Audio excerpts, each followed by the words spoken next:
11th of March. I beg to move that this House do now adjourn. The question is that this House do now adjourn. Liz Twist. Well, thank you, Mr Deputy Speaker. I rarely have the chance of speaking 2 times on one day in quick succession. Mr Deputy Speaker, while I'm glad to have secured this debate today, I'm also sad that we're having to revisit this topic again. My first adjournment debate in this House on the 6th of June 2018 was on pavement parking, and I'm sorry that nearly 6 years on, we're still only talking about preventing it. And I'm by no means the only person who has raised this subject, as the Minister will know. Since that debate, we have had promises to resolve the problem. We've had a few government announcements and even a consultation 3 years ago, but still no government response, much less any action. Guide dogs have actually set out quite well what has been happening.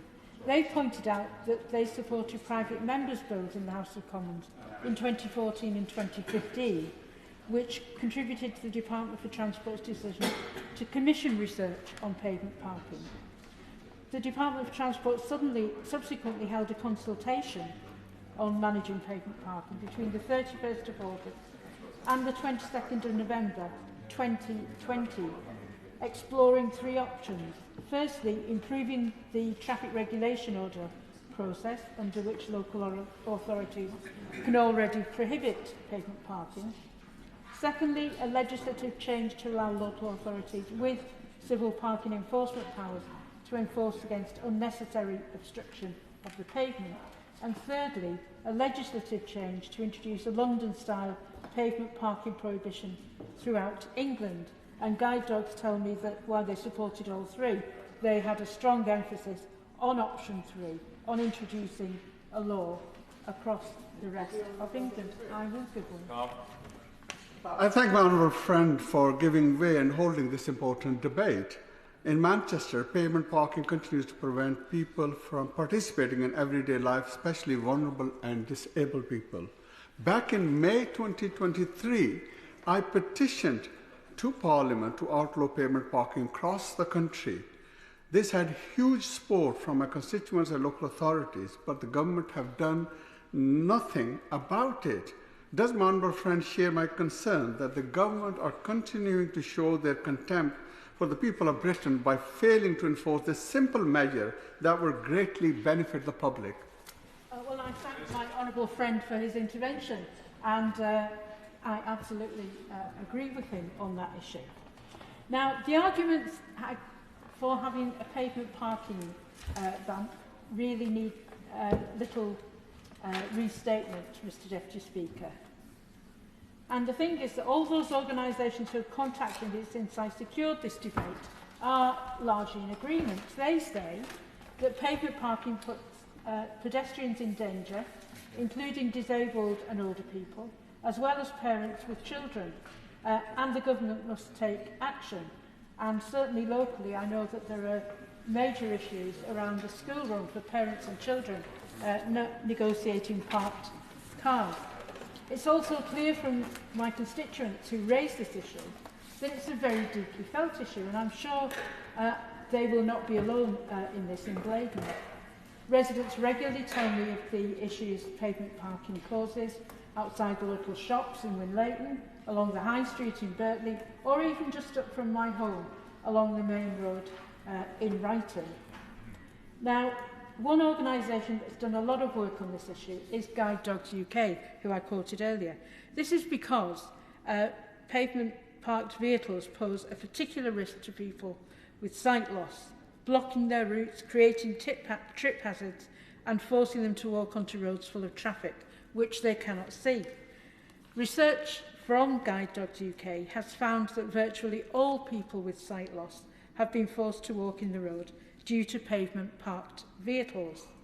80% of respondents said that this issue affects them weekly, while 1 in 5 said that they had actually been injured as a result of pavement parking. A third of people with sight loss said that they are less willing to go out alone just in case they come up against vehicles blocking their path. It's deeply unfair that people with sight loss should have their everyday lives disrupted because of this issue. Now, Mr Deputy Speaker, in my last adjournment debate, I talked about my experience of meeting constituents of mine, Margaret and Laurel, who were both visually impaired, and taking a walk with them blindfolded or with restrictive glasses on my local street. At the time, they told me that they'd lost confidence in going out alone and that their independence was at risk because of the amount of vehicles parking on the path. I had the chance to catch up with Laurel ahead of this debate, and I'm sad to say that very little has changed for her in the last nearly 6 years. And she shared with me the following message, which I'd like to read to the House, Mr Deputy Speaker. She says, "Where I live, all the houses are built in the 1950s, and many don't have their own drive. So as a result, everyone parks their car on the pavement. You can't get past them, and often Tasha, my guide dog, and I have to walk in the road. It's not just the one car we have to get past. I frequently have to go into the road to get past a few of them, which is so frightening as you can't hear bikes or quieter cars. If I try to get past without going on the road, I find that I often hit my head on the wing mirrors, which is unnerving in itself. I want to be independent and use the pavement without having to get help, but there are so many cars about that it's getting harder all the time. I recently went to catch the bus but found there were cars parked each side of the bus stop pole, stopping me from waiting there and preventing the bus from pulling up. I had to step out into the road to get to the door of the bus, which was nerve-wracking. You don't know what might be coming towards you, and you're putting yourself and your guide dog in danger. And because I'd had to step down into the road, the step onto the bus wasn't at the right height that I'm used to, and I missed it and fell, really hurting myself. The driver didn't help and just said he'd report the problem. On another occasion, when I was coming home, the bus got to my stop and struggled pulling into the curb because of the cars. The driver actually stopped right in front of the pole, so it was right in front of the doors when they opened. If I'd got out, I'd have walked straight into it, but fortunately my son was with me on that occasion, and he grabbed hold of me to stop. I feel really angry, Laurel says, because people parking on the pavements just don't realise what problems they cause Tasha and I when we're out, and I want someone to stop this happening. Now, the focus of my debate, Mr Deputy Speaker, is the problems that we're having in my own constituency of Blaydon, which, as the Minister knows, is in the North East, in fact next to the Minister's constituency. And I noticed that in the North East Deeper Devolution deal published yesterday, there's a section that addresses pavement parking. The Mayoral Combined Authority's stated intention to develop a consistent approach to enforcement is a laudable aim, and I know that my local authority, Gateshead, has previously looked at what it can do to help with the problem. But identifying streets and issuing TROs is a lengthy, impractical and costly process, and local authority civil enforcement officers have few powers where there are no lines or signs present. That's why so many organisations and local authorities have called for a system that allows for blanket prohibition, like the one that currently operates in London, with the potential to allow for exceptions where local geographies or street designs make them necessary. The national consultation was set up to consider what the government could do to support councils to take action on this issue. So we need some action at this stage. But as I was gently reminded the Minister, that consultation took place in 2020. And it stated that a summary of responses would be published within 3 months of the consultation closing. It's now been 1,285 days since that consultation closed without a substantive update. That's without considering the dawdling that took place prior to the consultation, which I understand the government had initially planned for early 2017, or looking even further back to the time that's elapsed since the Member for North Dorset private member's bill on this issue in 2015. Now, in a debate in the House of Lords only a few weeks ago, I understand that the Parliamentary Under Secretary of State told the House, yes, it's time, and I'm hopeful that in the not too distant future we will come out with a report on this. And I can understand that looking at the 15,000 responses, which I understand were submitted, would have to be considered and would take some time. But from hearing these words from Lord Davis of Gower, you could be forgiven for assuming that the government were just running a tad over their deadline. We're now more than 3 years on, and it's disappointing that the government can't promise us anything better than vague hopes for response. Would the member give way once I will. more? I thank my honourable friend for being generous when giving away.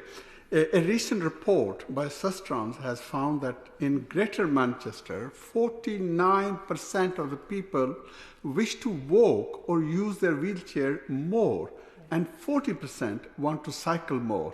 So does my honourable friend agree that if the government banned pavement parking nationally, it would improve our accessibility of our footways, make our streets safer, and will encourage people to choose active travel alternatives to cars? Well, the Honourable Member makes a very important point. As we're all looking towards developing active transport policies, making it easier for people to walk on pavements and to use public transport safely is a real issue. And I very much welcome the report from Sustrans into that issue. So 15,000 responses, as I said, might be a lot of paperwork to get to, but they also suggest a high level of public engagement and interest on this issue. And the government owes it to disabled people, as well as the wider public, to ensure that it completes this process. So could I ask the Minister, will the Department for Transport today commit to urgently publishing the response to the consultation on managing pavement parking and to setting out a timetable for introducing legislation? Mr Deputy Speaker, everyone should feel safe and confident to use pavements in their local area. But at the moment, constituents like mine, like Laurel, like Margaret, like so many other people, like so many families walking to school, are suffering as a result of this. And people like Laurel and Margaret are suffering from a loss of independence and social isolation due to the lack of action we've seen so far on this issue. People with disabilities must not be an afterthought, so I hope that the government will stop taking them for a ride, crack on and address their concerns. Minister. Well, thank you, Mr Deputy Speaker, and I congratulate the Honourable Lady, who is my neighbour, for securing this adjournment debate on what is a genuinely very important issue, and I don't diminish it in any way whatsoever, and I acknowledge that the Honourable Gentleman as well has previously raised this in the House. I have done this brief for about 100 days, and I have taken the trouble to read the previous debates.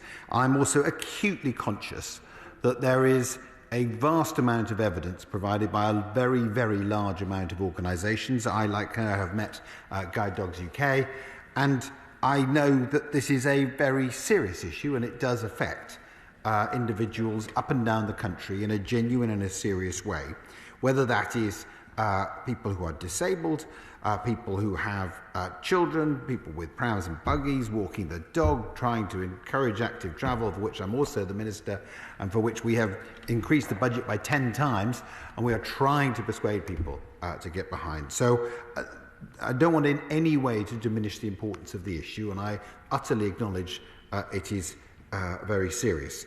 I would say that clearly there is a situation that exists in London, as she knows and as outlined in the previously, that since 1974 there is a total ban in London. But since 1974, to be fair, successive governments of different political persuasions have decided that there shouldn't be a nationwide ban, partly because clearly London is a different environment to other parts of the country, particularly rurality. However, she will be aware as well, and I'm repeating things that she knows, both the honourable members know, there are obviously the traffic regulation orders, obviously there are prescribed traffic signs and bay markings, but I think the two bits of context should be the Transport Select Committee report in September 2019, which is highly detailed, took huge amounts of evidence, and then triggered to a certain extent the government responding to that. And clearly they sought the reform of the TRO process. They sought a change in the legislation as to what were the enforceable offences of obstructive pavement parking. and as I will go on, that is not simple by any stretch of the imagination, and obviously consideration of a nationwide ban in some shape or form. Clearly, as a result of that, and following on consideration of this, and rightly, extensive debate in the House on an ongoing basis, there was the consultation. And as she says, 15,000 people responding to a government consultation is probably more than any other that I'm aware of, certainly in the transport space. And when I was the Employment Minister, I wasn't aware of such consultations in such detail. Clearly, there are some that do generate more than that, but it wasn't just on the three main points, because bear in mind there's 15,000 responses on 15 different issues, which produces, as she rightly outlined, thousands of pieces of individual feedback, all of which need to be read and analysed. And there is an awful lot of different government departments which need to consider different matters, because clearly local authorities are utterly key to that, as well as the Department for Transport and the like. I want to make the point that we understand the issues, and if we didn't understand them before the consultation, we most definitely do now. There are obviously inherent dangers for all pedestrians, and she rightly identified her constituents' particular situations, to whom I have genuine sympathy. But it also must be recognised that many towns and cities, as was clearly set out in the Transport Select Committee report and the consultation that the government undertook, are not designed to accommodate today's traffic levels, and in some locations the pavement is the only place to park without obstructing the carriageway, not least because there needs to be free flow of traffic for emergency services, which is a factor that the government has to consider. Of course I would, yes. I understand that issue, and I understand that one of the proposals is to allow to maybe have a blanket ban but opt out in particular, which is clearly necessary. I don't think anyone's arguing that there aren't circumstances in which that is the case.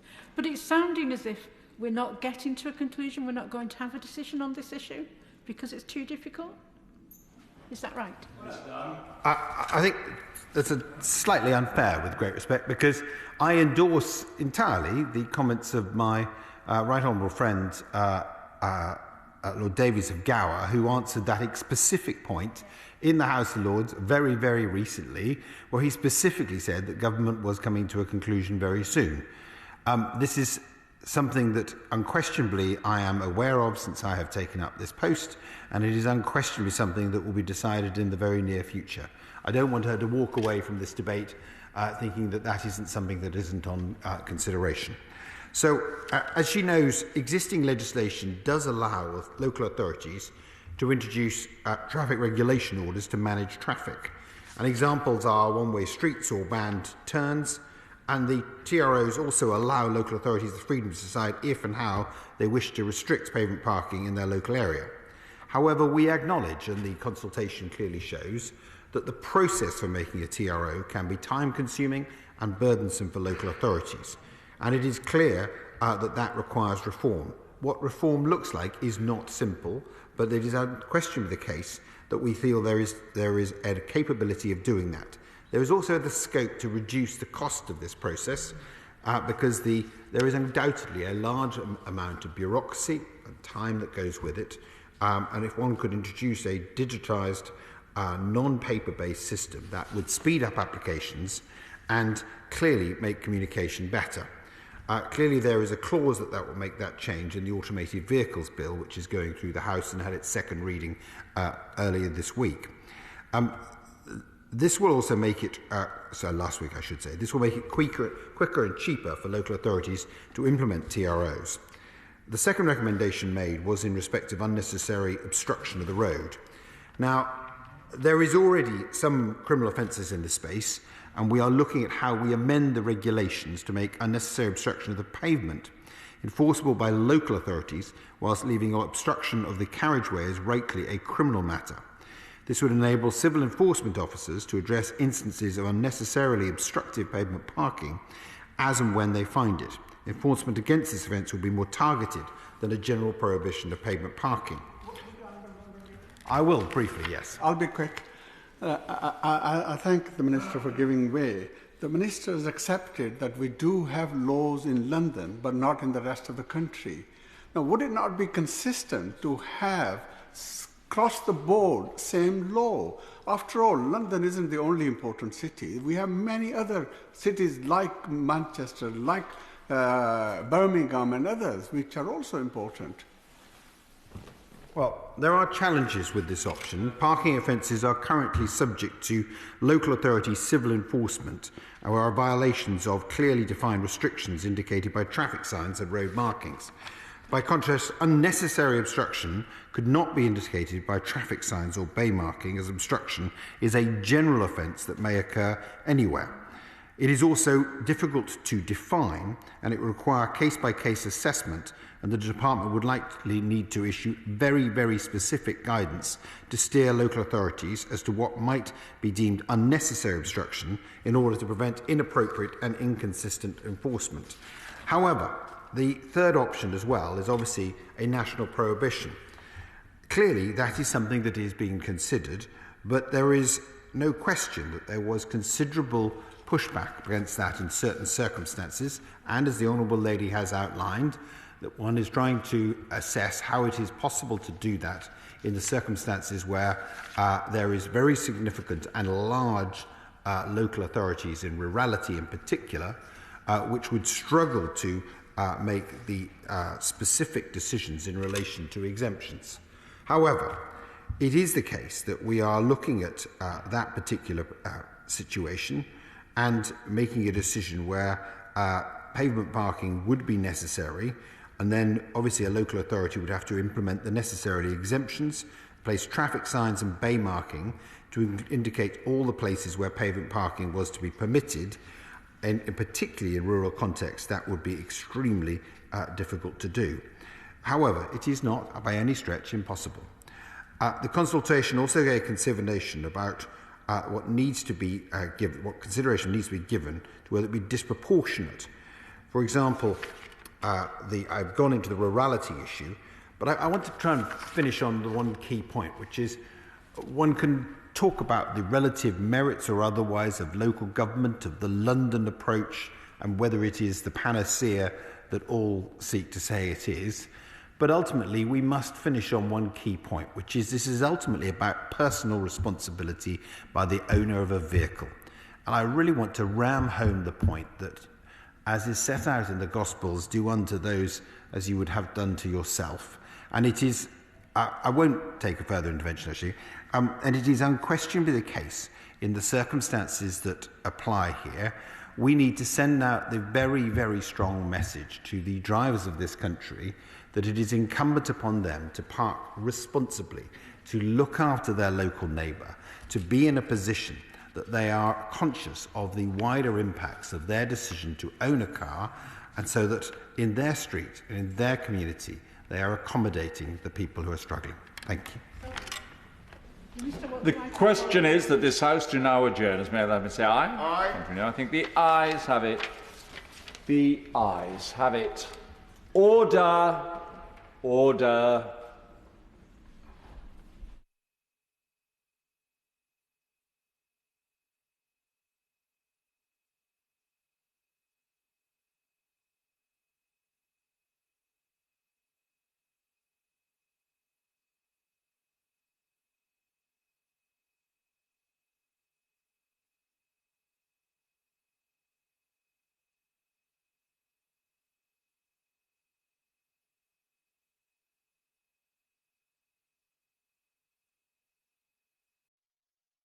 The proceeding has ended.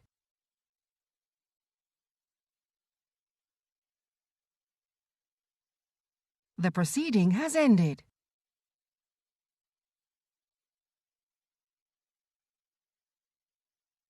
The proceeding has ended.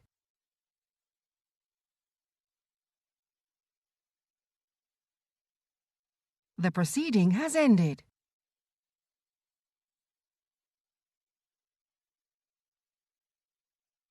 The proceeding has ended.